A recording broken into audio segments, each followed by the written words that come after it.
¿Qué significa eso de prueba y error? Tú mismo, Byron. ¿Qué significa eso? Observación, una hipótesis, una resolución a dicho problema y al final unas conclusiones. O sea, es decir, la persona que utiliza el método experimental experimenta con el ambiente, experimenta sus ideas y al final una conclusión si realmente fueron válidas o no. Ok. ¿Qué es lo importante del método de Bacon? ¿Y por qué le llamamos científico? ¿Y por qué muchos de ustedes están muy lejos, años luz, de poderlos considerar como potenciales científicos? Por una razón muy simple. Y Sammy, te voy a usar a ti de ejemplo. Les da miedo equivocarse. Les da miedo fallar. Les da miedo sacar cero. Les da miedo decir me equivoqué.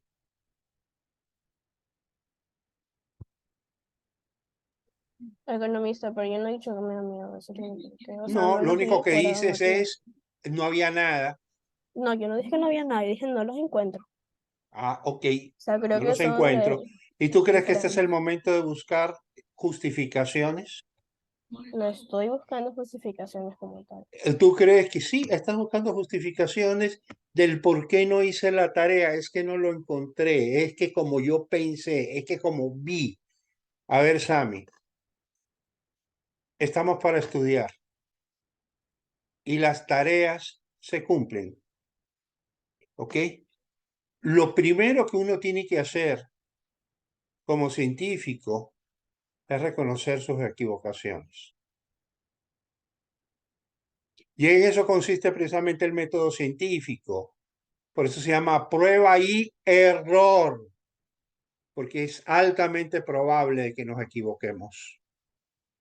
Porque es altamente probable que antes de llegar a una conclusión verdadera, cometamos 10, 15, 20, 30 errores. Hasta que al fin logramos las cosas bien. El hacer las cosas mal no es un problema. El problema es dejar las cosas mal.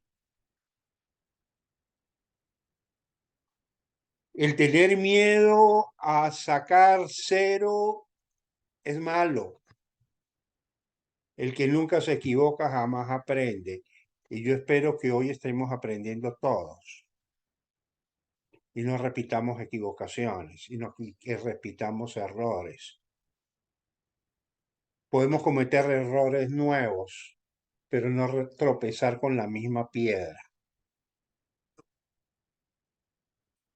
En la ciencia nada está dicho.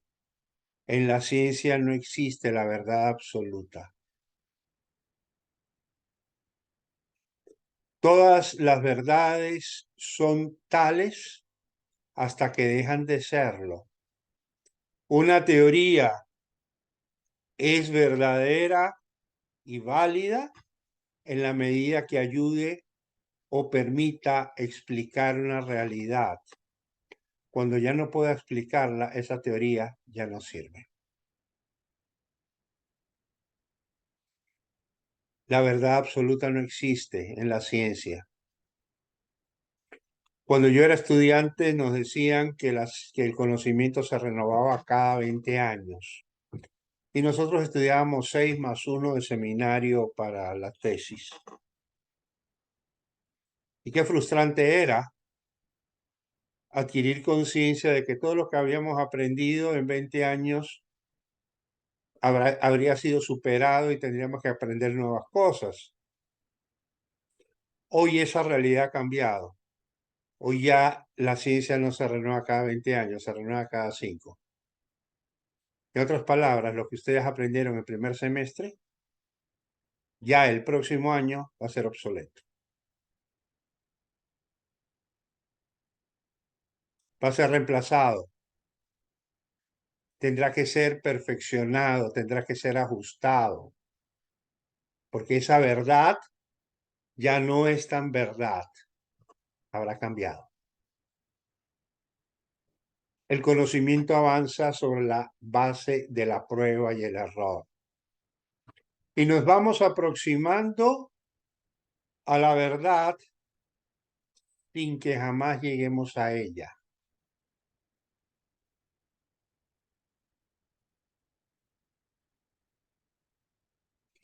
Por eso ustedes el día que se gradúen no es que ese día dejaron de estudiar, ese día tienen que comenzar a estudiar. De lo contrario, 5 o 6 años después, bajen el título donde lo tengan colocado porque les va a hacer pasar vergüenza. El día que ustedes dejen de estudiar, ese día dejaron de ser economistas. ¿Por qué? Porque van a ser superados por la realidad. Una realidad que si ustedes no están montados sobre la ola les va a caer encima.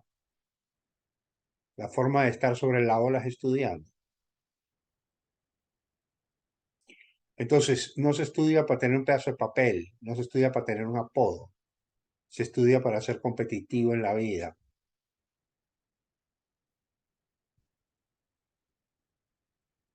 Para saber hacer bien mi trabajo. Y siempre habrá alguien que lo haga mejor que yo. Así que nunca debo de bajar la guardia, siempre tengo que estar pilas. Ese es el método experimental, prueba y error. Eso es lo que nos enseña Bacon, que es lo que nos enseña Descartes. Básicamente que la matemática es el lenguaje de la naturaleza.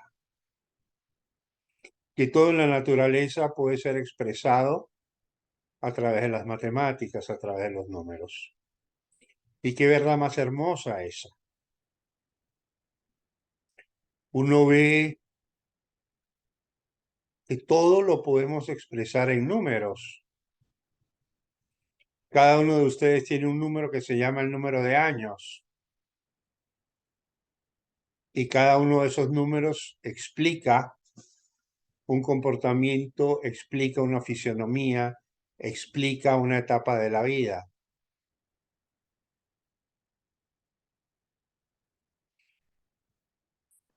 Y cumplimos un ciclo vital.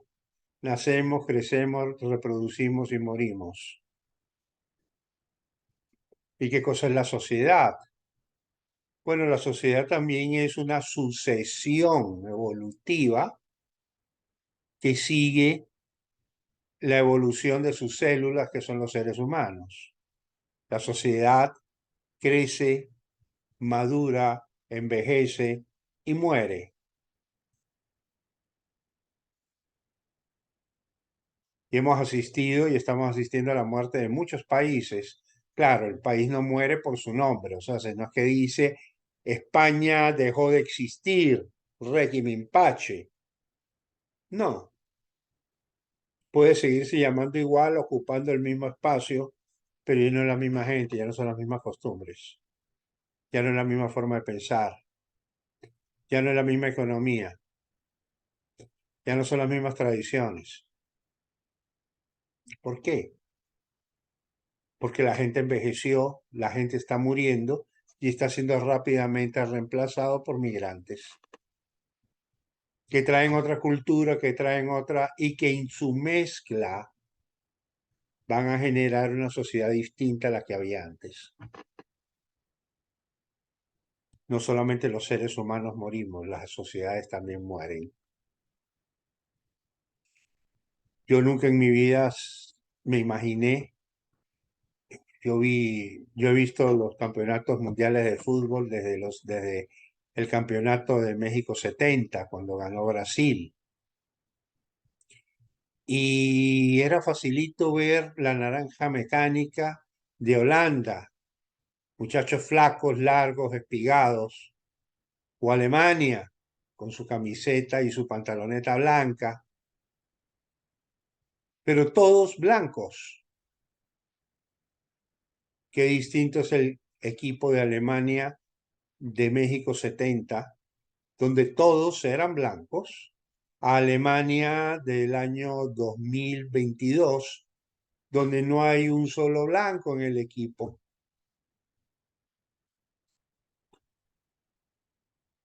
¿Qué pasó? Es que Alemania ya no es la misma. Ya la población alemana ya no es la misma. Estados Unidos es lo mismo. En los años 70, Estados Unidos era un país anglosajón donde se hablaba inglés. La única parte de Estados Unidos en la que se hablaba libremente español era la Florida, donde vivían mis paisanos cubanos que impusieron su idioma. Y el resto del país, la gente iba perdiendo su idioma cuando llegaba. Hoy, en Estados Unidos, un tercio de la población es hispana y un tercio es afro. Y los gringos blanquitos de los años 70 ya están viejitos y no tuvieron muchos hijos. Así que ese Estados Unidos que yo conocí cuando era joven, creo que va a morir primero que yo. Nunca yo me imaginé, nunca, jamás de mi generación alguien se pudo imaginar que un afrodescendiente llegara a la Casa Blanca. Eso sonaba hasta como un contrasentido, un afro en la Casa Blanca.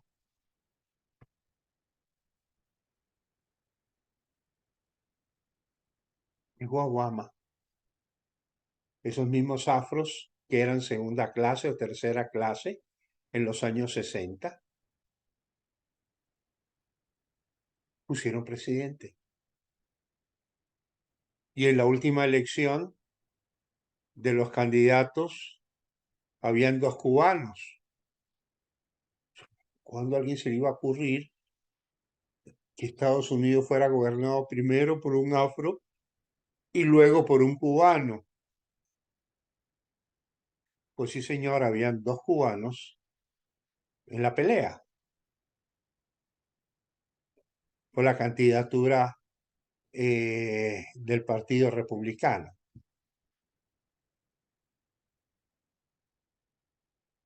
Si mi abuelo resucitara y viera eso, se moriría del impacto, se infartaría de ver a Obama en la Casa Blanca y lo primero que preguntaría es, oye, nietecito, ¿por qué permiten que el atrevido del chofer dé el discurso por el presidente? No, abuelo, no es el chofer, es el presidente. Mi abuelo no lo hubiera entendido, jamás lo hubiera podido entender. Las sociedades cambian, evolucionan, mueren al final. ¿Ok? Entonces, eso las matemáticas nos permiten entenderlo, como nos permiten entender toda la naturaleza, como nos permiten entender la naturaleza del ser humano. Descartes es un genio cuando dijo que las matemáticas era el lenguaje de la naturaleza, y alguien lo interpretó como es el lenguaje de Dios, para los que creen. Y si no, vean el sistema solar, vean el sistema planetario, vean el universo cómo funciona como un reloj perfecto. ¿Y qué cosa es el tiempo? Sino la medida que permite calcular las trayectorias de cada uno de los astros que se mueven en el universo y que todos se mueven de una manera matemáticamente predecible. Por eso hoy podemos predecir el próximo eclipse solar o el próximo eclipse de luna, o podemos predecir el próximo meteorito que se acerca o el cometa Halley que va a pasar por alguna parte. Todo ello lo hacemos con las matemáticas que nos permiten entender la naturaleza. ¿Por qué esta parte era importante para que lo entendiera? Era importante porque va marcando un cambio en la forma de pensar de las personas, en la superestructura del mundo. Vamos a entrar al siglo XIX, perdón, al siglo XVIII, con un cúmulo de conflictos sociales que se van formando, con un conjunto de revoluciones y de enfrentamientos de orden ideológico, enfrentamiento en las ideas, pero también enfrentamiento en los hechos, que van a traer como consecuencia el siglo XX y el siglo XXI. Entender América Latina en el siglo XX, entender América Latina en el siglo XIX, entender América Latina en el siglo XXI, no podemos hacerlo sino es a partir de esas ideas que se gestan en ese mundo que a ustedes les describen los videos.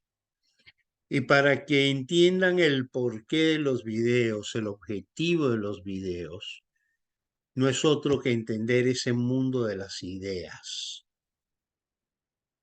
Porque ese mundo de las ideas es el que de alguna manera va a trazar nuestro destino. Que nuestro destino está trazado por ideas, lamentablemente sí. Que eres demasiado idealista, no eres materialista, no, no soy materialista.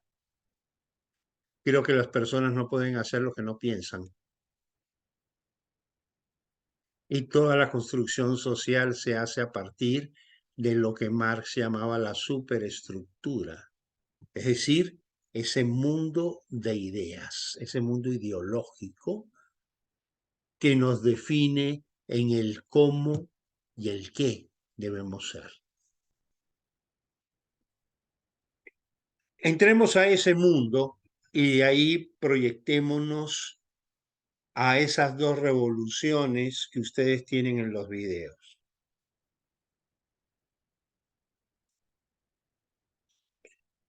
Primero, dos personajes que Magdalena los describe muy bien. El uno es Hobbes,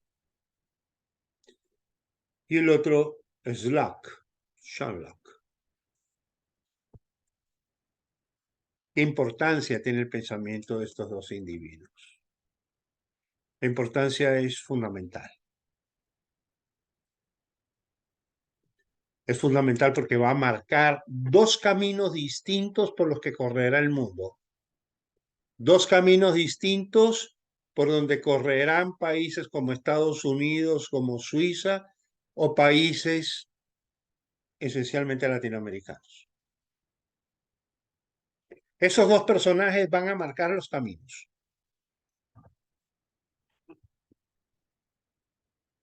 En el mundo de las ideas. Es a partir de ese mundo de las ideas que luego saldrán las ideas económicas en Escocia. Y saldrán las ideas políticas.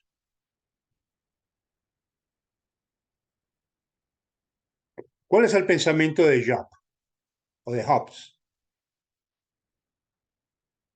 Para Hobbes, el ser humano es una criatura mala. Es proclive al mal, propenso al mal.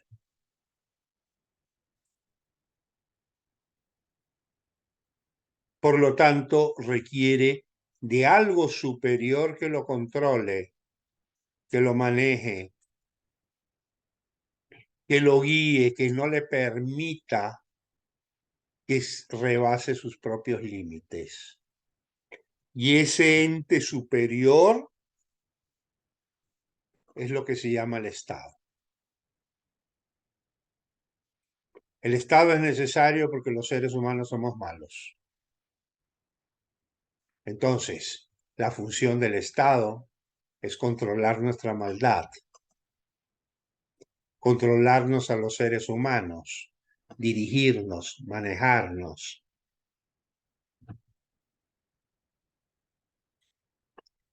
El otro extremo lo plantea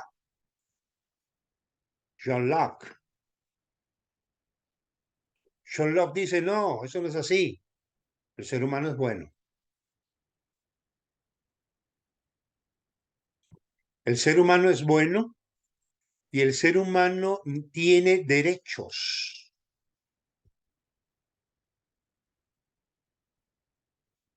Y los derechos del ser humano, sus derechos fundamentales son el derecho a la libertad, el derecho a la vida y el derecho a la propiedad. Y entonces, si hemos de tener un Estado, si hemos de aceptar un Estado, no es para que controle al ser humano, sino para que garantice esos tres derechos. El derecho a la vida, a la libertad y a la propiedad. No, pero no existen más derechos.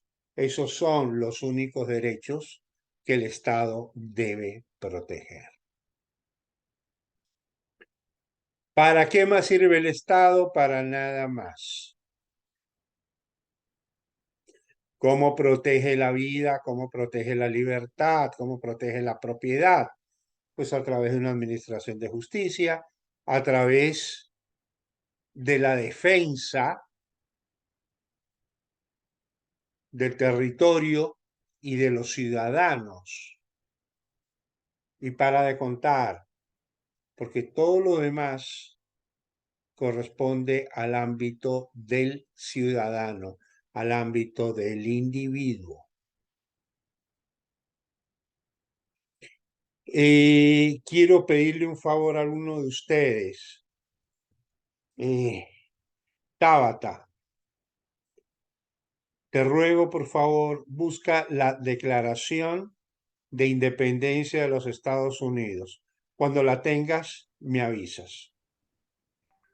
¿Ok? Bien.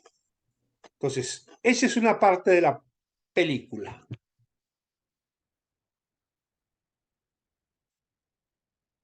Las dos revoluciones que vienen después de la Revolución Gloriosa, de la Revolución Inglesa. La una es la Revolución Norteamericana. Por eso les mandé un video sobre los padres fundadores. Y la otra es la Revolución Francesa. ¿Cuál es la línea teórica que siguen los padres fundadores? La línea teórica que siguen los padres fundadores, la línea filosófica que siguen, es la línea de John Locke, que es lo que vamos a llamar liberalismo.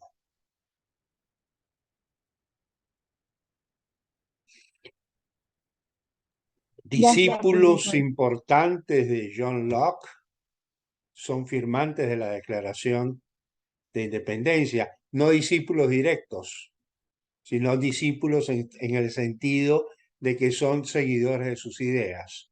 El uno es Thomas Jefferson, que es el que redacta lo que tú vas a leer ahora, Tabata, ¿ok? Y el otro es Thomas Paine, que es un británico que también participa en la independencia de los Estados Unidos y es uno de los grandes teóricos del pensamiento liberal de su momento. Tabata, lee el encabezado de la Declaración de Independencia. Disculpe, ¿eso está en el campus virtual o investigar? Porque investigué y me salió ahí. No, mija, búscalo en Google. Ok, entonces dice la Declaración de Independencia de Estados Unidos 1776. El 4 de julio de 1776, el Congreso de Estados Unidos aprobó la Declaración de Independencia. Su autor principal, Thomas Jefferson. Jefferson, ya, oímos todo eso y esa historia se las conté. Vete al texto. ¿Cómo empieza la Declaración de Independencia?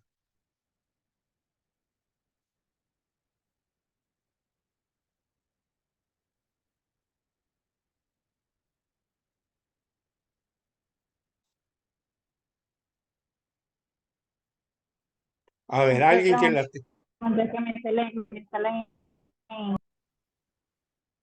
alguien que la tenga, por favor.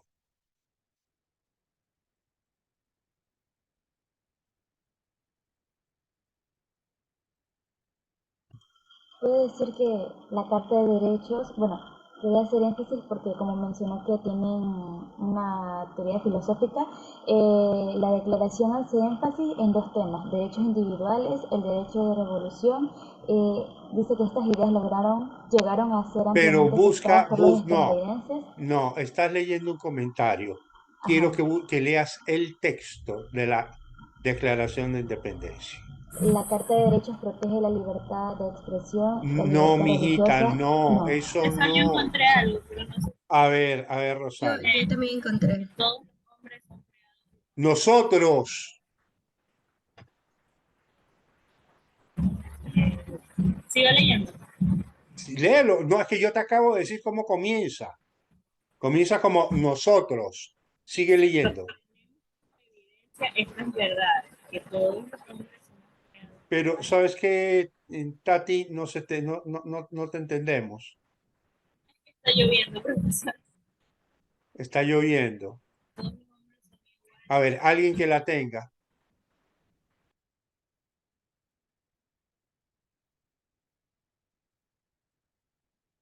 Tabata, ¿no la encontraste? Me salió la Declaración de Independencia, pero comienza con cuando el curso de los acontecimientos humanos. Ya, léelo. Ya. Cuando el curso de los acontecimientos humanos se hace necesario para un pueblo disolver los vínculos políticos que se han ligado a otro y tomar entre naciones de la tierra el puesto separado e igual a que las leyes de la naturaleza y el Dios de esa naturaleza le dan derecho. Un justo respeto al juicio de la humanidad exige que declare las causas que lo impulsan a la separación. Continúo. Sí. Sostenemos como evidentes A ver, estas ese verdades. es el párrafo importante. Sostenemos como evidentes las siguientes verdades. Mucho ojo, ¿cuáles son esas verdades? Que todos los hombres son creados iguales, que son dotados por su creador de ciertos derechos Inalienables. que entre estos están la vida, la La vida. libertad y la búsqueda de la felicidad. Exacto, Que para hasta ahí. La vida, la libertad y la búsqueda de la felicidad. ¿De dónde Thomas Jefferson saca esa idea? La saca de Thomas Paine. Claro, Thomas Paine hablaba de la propiedad, pero Jefferson habla de la búsqueda de la felicidad. Y cuando habla de el derecho a buscar mi propia felicidad, ¿de qué está hablando? Es mi derecho a emprender, es mi derecho a construir, es mi derecho a crear. Y para poder ejercer ese derecho, necesito tener el derecho de propiedad. Yo no voy a hacer una industria que no sea mía. Yo no voy a hacer un trabajo cuyo fruto no sea mío.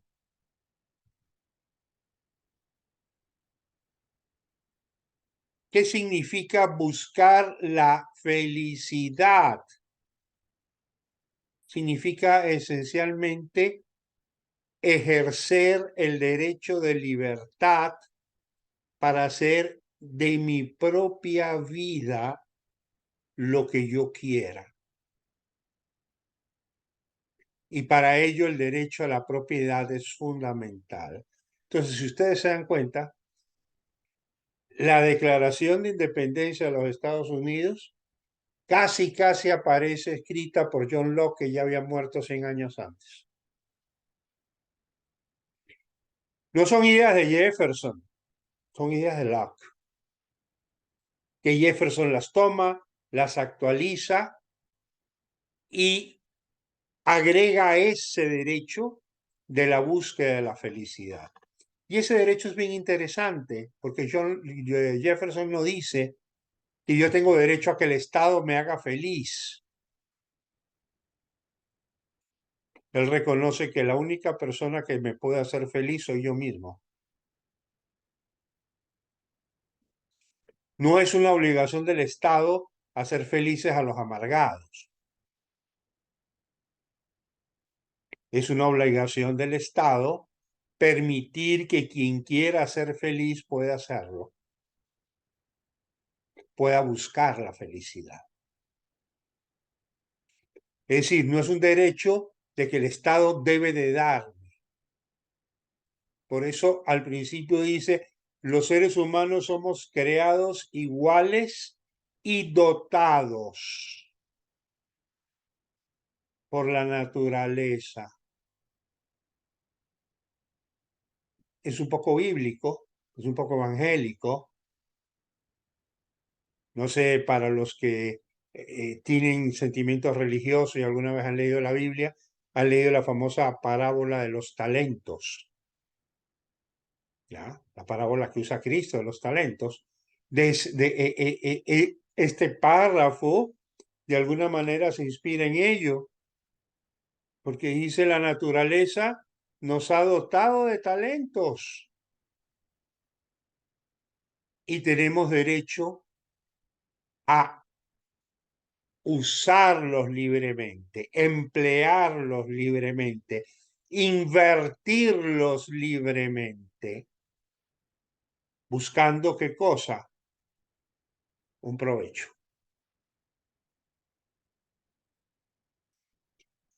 ¿Y para qué más sirve el Estado? Para nada más.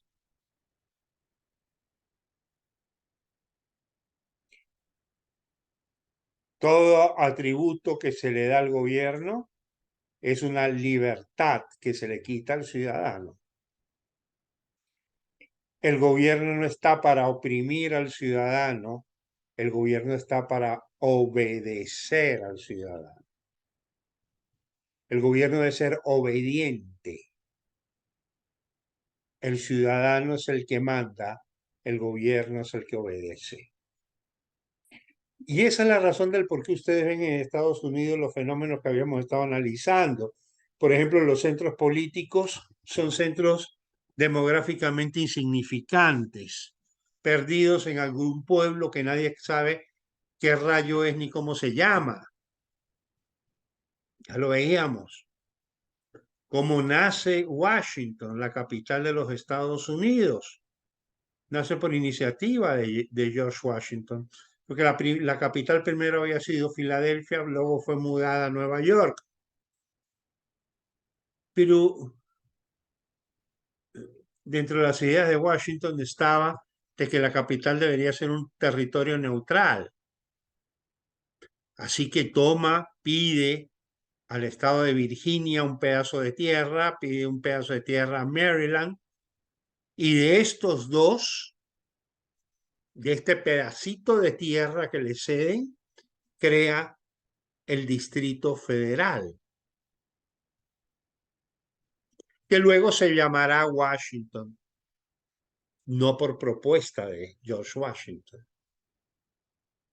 sino por decisión del Congreso, cuando ya Washington había entregado el poder.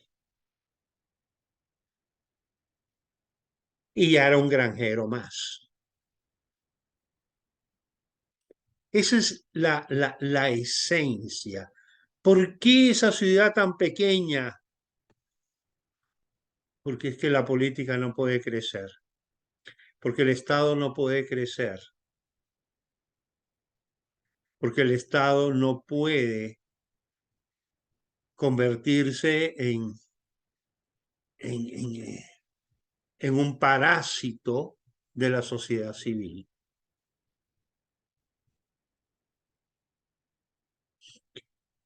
De alguna manera es lo que está ocurriendo en Estados Unidos hace rato. Y esa es la famosa pelea entre republicanos y demócratas, el crecimiento del Estado. Crece y crece y crece y crece y crece.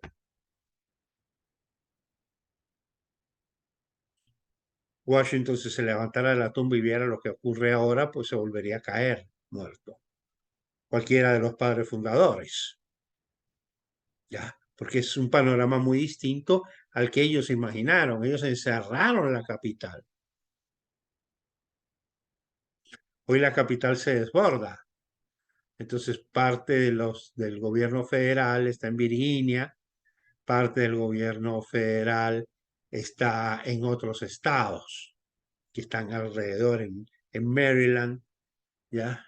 Que están alrededor del distrito de Columbia. ¿Ok? Pero esa es la filosofía de ellos. O sea, la fuerza del país tiene que estar en la ciudadanía, no en el gobierno.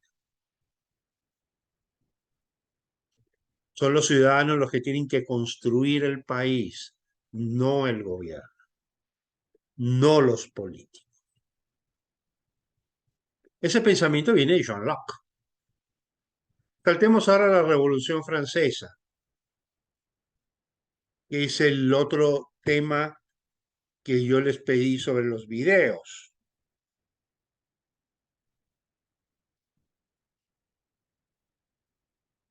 Y para entender la Revolución Francesa tenemos que entender a otro filósofo llamado Juan Jacobo Rousseau. Juan Jacobo Rousseau es un suizo francés.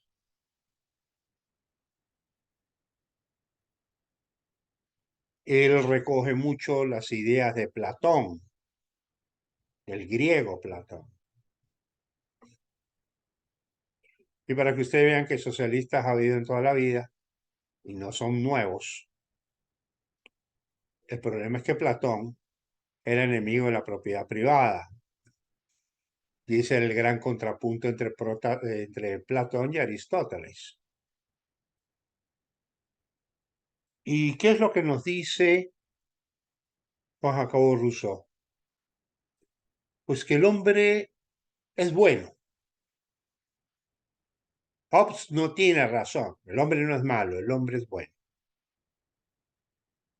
El problema es que la propiedad lo corrompe y lo hace mal. Entonces, para evitar que el hombre se dañe, se corrompa, hay que alejarlo de la propiedad. Hay que evitar que el hombre tenga propiedades para evitar que el hombre se dañe. Y entonces necesitamos un Estado que proteja al hombre de sí mismo, que lo proteja de la propiedad haciéndose cargo de la propiedad. Fíjense cómo estos tres filósofos, el uno dice el hombre es malo, el otro dice no, no es malo, es bueno, pero se puede dañar.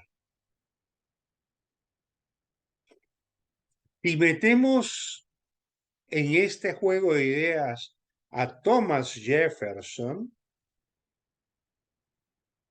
Thomas Jefferson también contribuye a esta discusión y Thomas Jefferson también habla de la corrupción.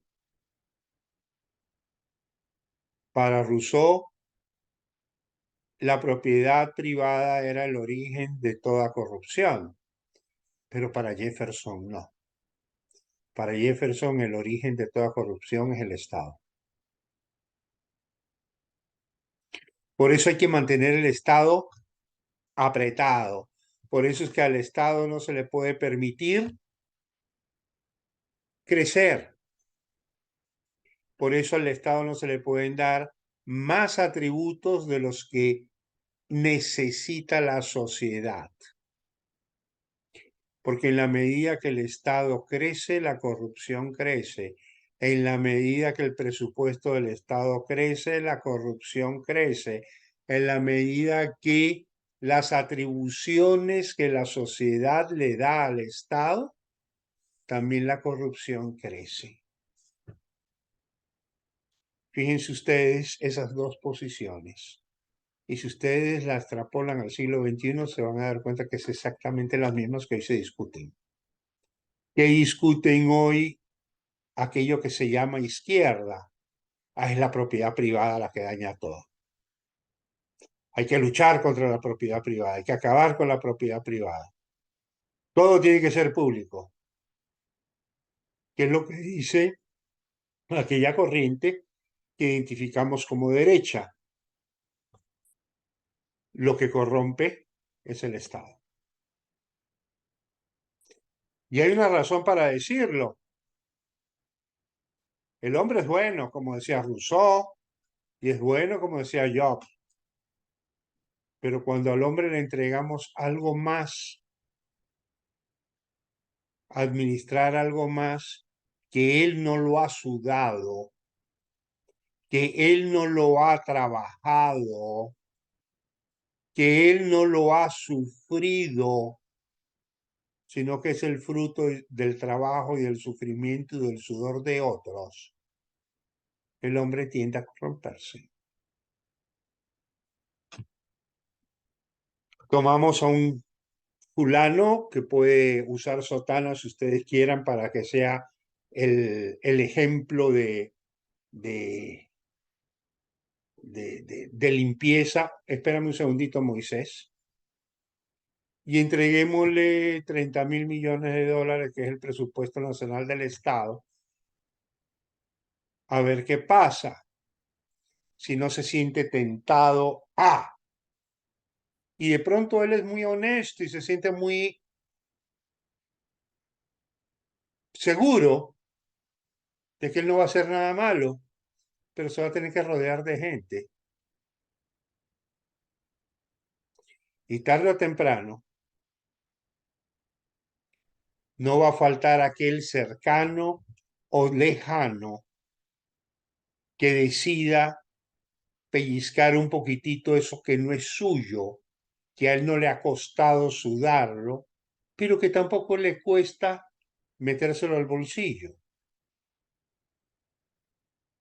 Entonces, esa es la razón por la cual Jefferson sostiene que es el tamaño del Estado lo que genera corrupción.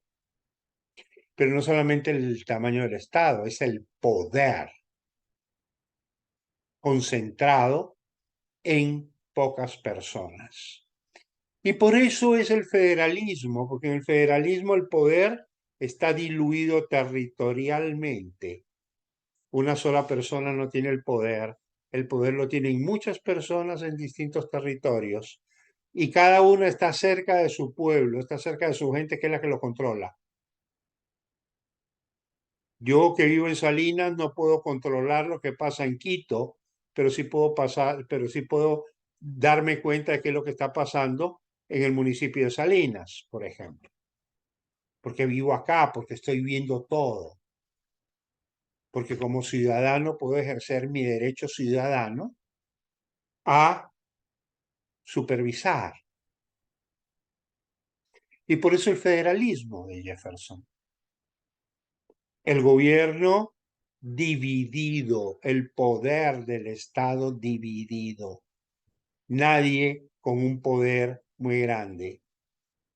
Y de los franceses sale Montesquieu con la misma idea. Y es el padre de esa famosa división del poder tradicional que a algunos les cae tan mal. El ejecutivo, el legislativo y el judicial.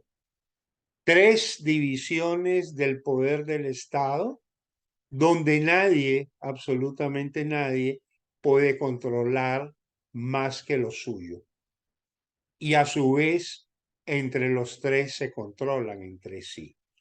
¿Por qué es esto? Porque esto es un reconocimiento precisamente de que el Estado es fuente generadora de corrupción.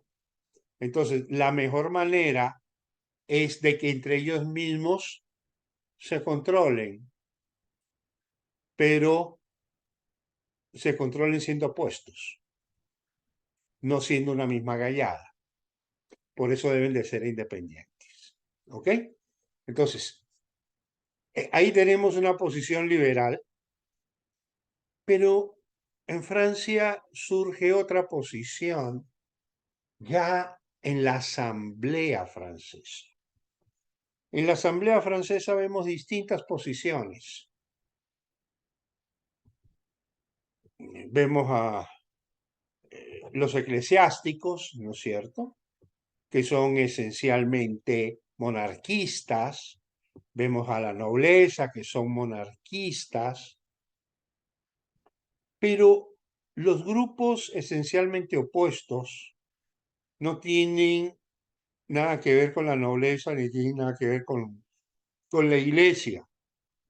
Aunque la iglesia, aunque los monarquistas de alguna manera se apegan a uno de ellos, simplemente porque el otro los odia. Estos son los jacobinos y los giraldinos. ¿Quiénes son los jacobinos y cuál es la idea de los jacobinos? La idea de los jacobinos fundamentalmente es la idea del gobierno central. Los jacobinos toman a Hobbes, hace falta un gobierno fuerte, duro, que se imponga al ciudadano. Y toman las ideas de Rousseau. Ese gobierno tiene que asumir la propiedad de las cosas. Porque necesitamos un pueblo puro, sin corrupción. Y la manera de evitar que el pueblo se corrompa es con un Estado fuerte que lo controle. Y entonces aparece un individuo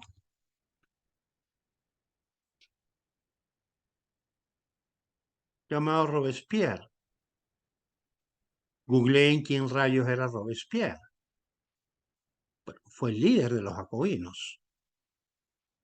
El que asume el poder en Francia y el que impone lo que se llama el gobierno del terror. Diariamente le cortaban la cabeza, o sea, no solamente a María Antonieta y a Luis XVI que les cortaron la cabeza. El propio Robespierre termina muerto por la revolución, pero él a su vez mata a un montón de sus partidarios. Y obviamente entre sus víctimas no faltaban los nobles, los sacerdotes y el partido contrario, los giraldinos. ¿Quiénes eran los giraldinos? Es un nombre que está relacionado con una región de Francia, la provincia de Giralda.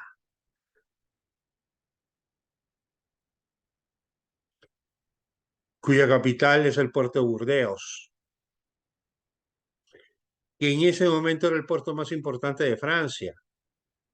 Pero era además una región muy independiente del resto de Francia, porque mientras que en Francia se moría de hambre y en París la gente se mataba por un mendrugo de pan, en la zona del puerto de Burdeos, de los campos de Burdeos, quedaban los vinos más famosos de Francia.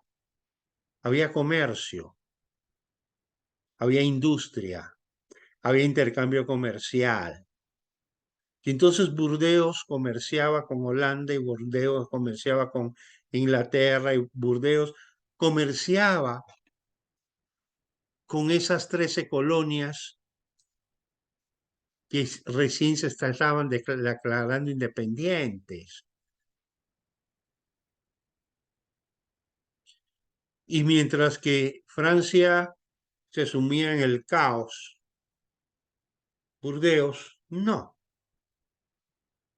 Era una economía distinta. ¿Qué es lo que planteaban los giraldinos? Un régimen federal, igual al de Estados Unidos. ¿Por qué un régimen federal? Porque si ustedes en la capital, señores de París, se quieren hundir en el lodo, allá ustedes son libres de hacerlo, pero a nosotros no nos arrastran, pues. Es lo que pasaba. Y con el Estado centralizado como estaba, eran los territorios productivos los que creaban riqueza, los que tenían que salir a tapar los huecos que el Estado central generaba en su despilfarro. Entonces a ellos les dicen, bueno, vamos a tener rey, vamos a tener presidente, ¿qué tenemos? Me importa un pepino, pongan rey, pongan lo que ustedes quieran. Nosotros no estamos en contra del rey, nosotros estamos en contra de que el desgobierno nos afecte y por eso queremos un gobierno federal. Para poner un tapón. Allá ustedes, juntos pero no revueltos. Nosotros nos administramos aquí, ustedes administran allá. Sí, vamos a pagar impuestos, pero tampoco es que vamos a estar pagando la crisis de ustedes.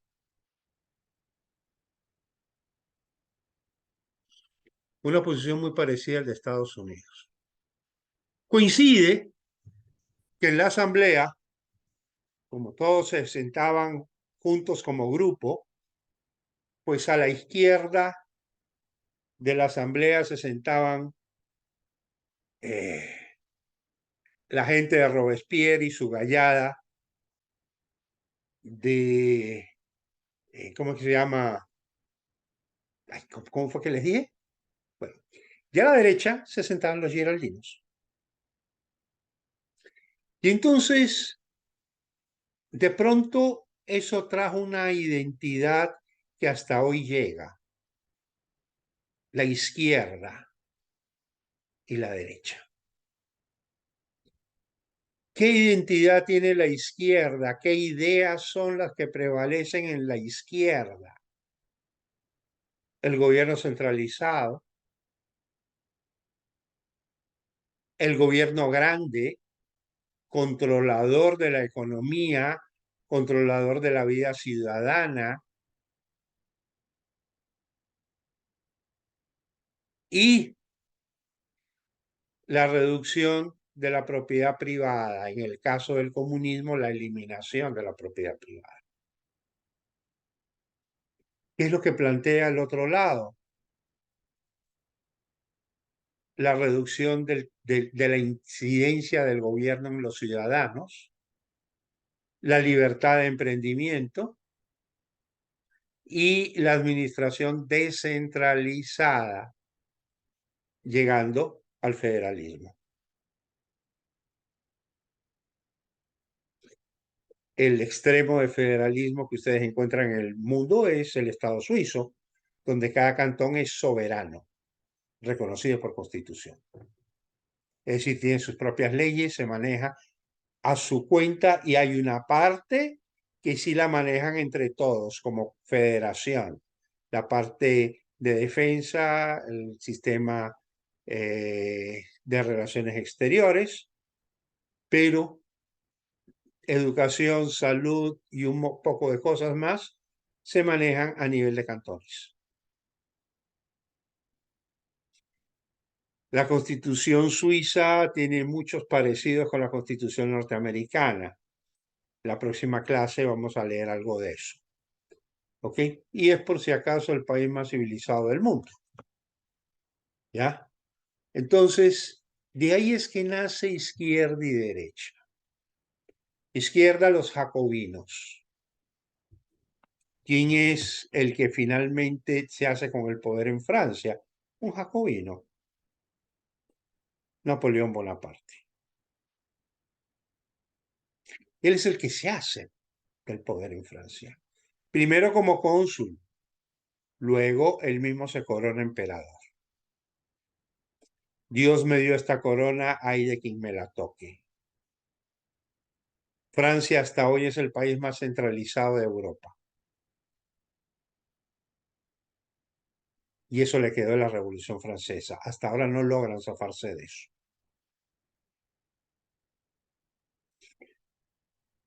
vengamos a América, así como Thomas Jefferson era hijo putativo de John Locke, pues Simón Bolívar era hijo putativo de Napoleón Bonaparte.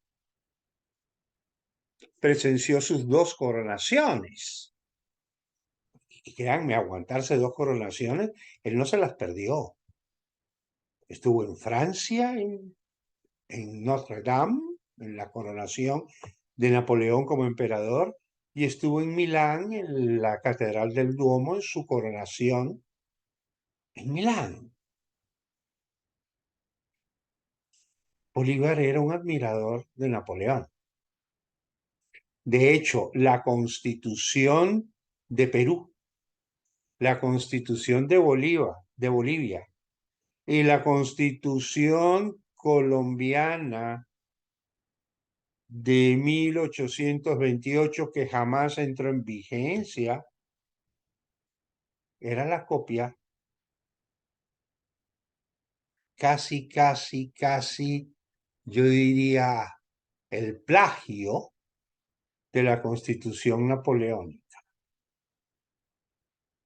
Y es de esa Constitución que Bolívar saca esa idea que primero le costó el famoso atentado de la noche septembrina de septiembre de 1828,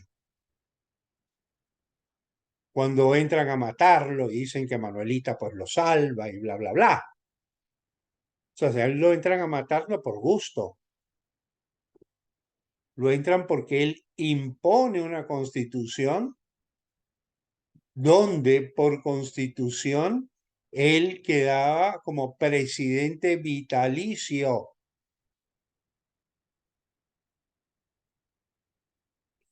Pero además,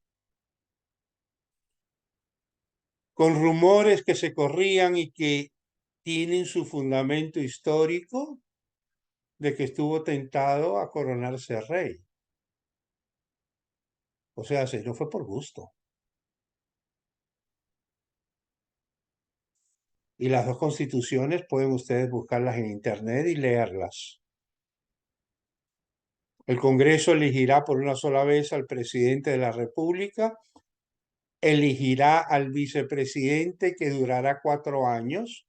El presidente es vitalicio y el presidente podrá remover al vicepresidente cuando así lo considere necesario y nombrar un nuevo vicepresidente. Es decir, el vicepresidente no está para reemplazar al presidente, no. El vicepresidente era un secretario del presidente. Que decía la Constitución napoleónica, exactamente lo mismo, sino que allá la figura era Napoleón.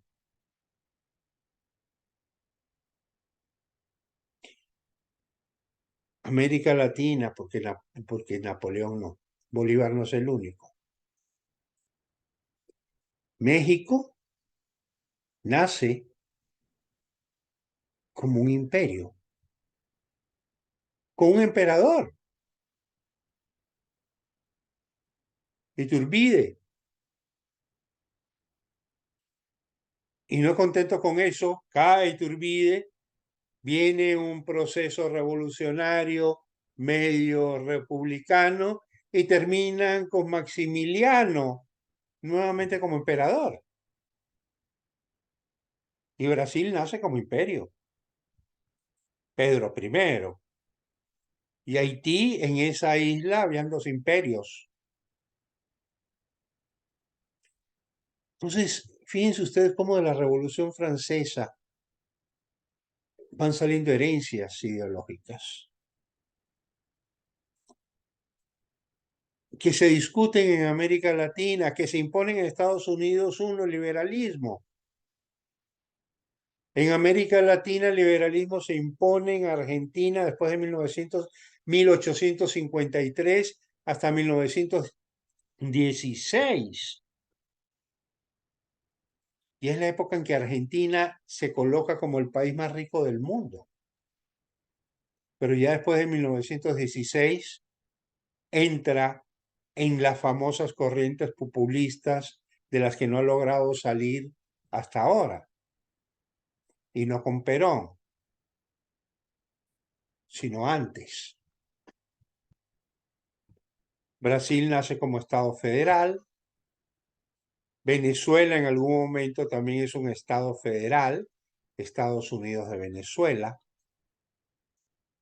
México nace como Estado federal, pero siempre con un enorme peso de la capital.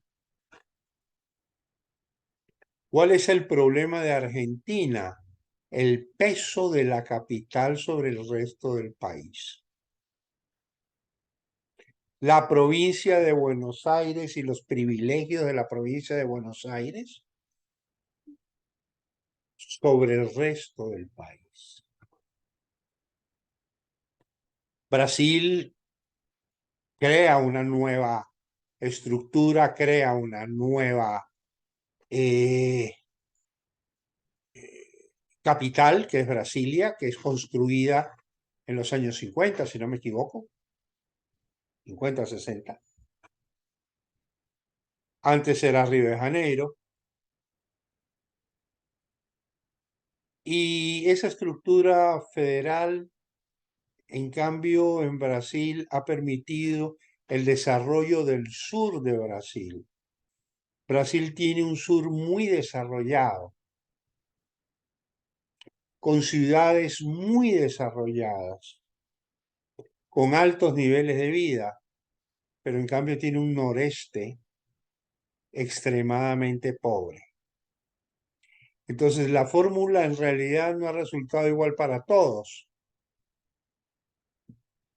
o quizás sí en los que se han sabido aprovecharla, en el caso del sur de Brasil. Colombia pasó por el federalismo con Francisco de Paula Santander y ese era el enfrentamiento entre Santander y Bolívar. Bolívar era jacobino cerrado, centralista, militarista como él solo. Santander era partidario de un gobierno federal. Por eso luego de la muerte de Bolívar nace lo que se llama Estados Unidos de Colombia. Primero había nacido la Nueva Granada, luego Estados Unidos de Nueva Granada, luego Estados Unidos de Colombia, y finalmente después de 1887 nace lo que es la República de Colombia como Estado unitario, con una sola constitución que duró hasta 1992. Pero si ustedes se dan cuenta, América Latina, que es lo que nos corresponde ver, y por eso este paseíto que nos hicimos por Europa, por Washington, espero les haya gustado, no es más que un tour en torno a esas ideas que en América Latina han dominado y que han de alguna manera traído como resultado lo que somos. Cuando yo les hablo y lo que les hablo y algún profesor de la materia me escucha, probablemente se va a calentar y se va a poner bravo. Porque lo que normalmente a ustedes les enseñan es que nosotros no tenemos la culpa de nada. Que hay un centro y que nosotros somos la periferia. Y que el centro es lo que determina lo que la periferia es y lo que la periferia hace. Una teoría de victimización, donde nosotros somos los buenos y los otros somos los malos, donde nosotros pobrecitos jamás podremos salir de donde estamos, porque hay otro poderoso que no nos permite hacer. Mi opinión respetando esa es muy diferente. Somos lo que nosotros mismos hemos construido. Seguimos siendo y seremos lo que nosotros mismos construyamos en nuestro país. Yo ya estoy de salida, no solo de la universidad, sino también de la vida. Pero ustedes recién están entrando en ella. Y es importantísimo que ustedes entiendan esto, porque en las manos de ustedes está el futuro del país. Está el futuro de la región. Y entonces, o ustedes asumen el control de las cosas y asumen la responsabilidad sin estar viendo a ver a quién le echó la culpa. No quiero hacer referencias a la discusión que tuve al principio, pero tenemos que dejar de justificarnos. Tenemos que dejar de justificarnos. O sea, y tenemos que cambiar. Hay una sola manera de salir del subdesarrollo. ¿Saben cuál es? Trabajando. No hay otra. Que sí que vamos a hacer una fórmula para que el Estado dé un subsidio. Pero eso no sirve, eso para lo único que sirve es hundirnos más.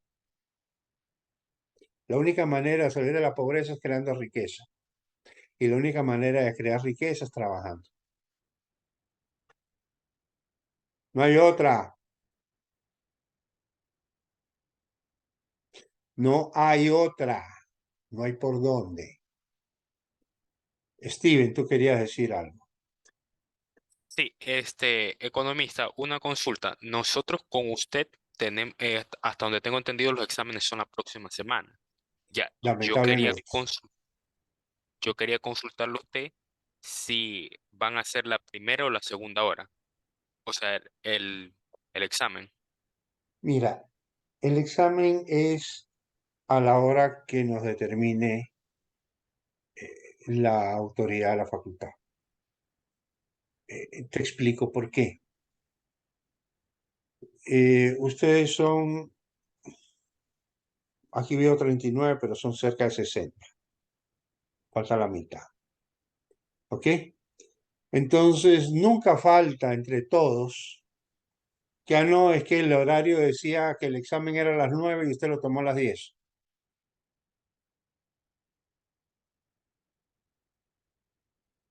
Y te arman un lío de Padre y Señor nuestro. Entonces, todos cumplimos el horario. El horario dice a las 7, lo tomamos a las 7. El horario dice a las 10, lo tomamos a las 10. El horario dice a las 12:30 más un minuto y a las 12:30 más un minuto estamos abriendo el Zoom. Evitémonos el riesgo de que cuando rompemos la regla empiezan a surgir las excepciones.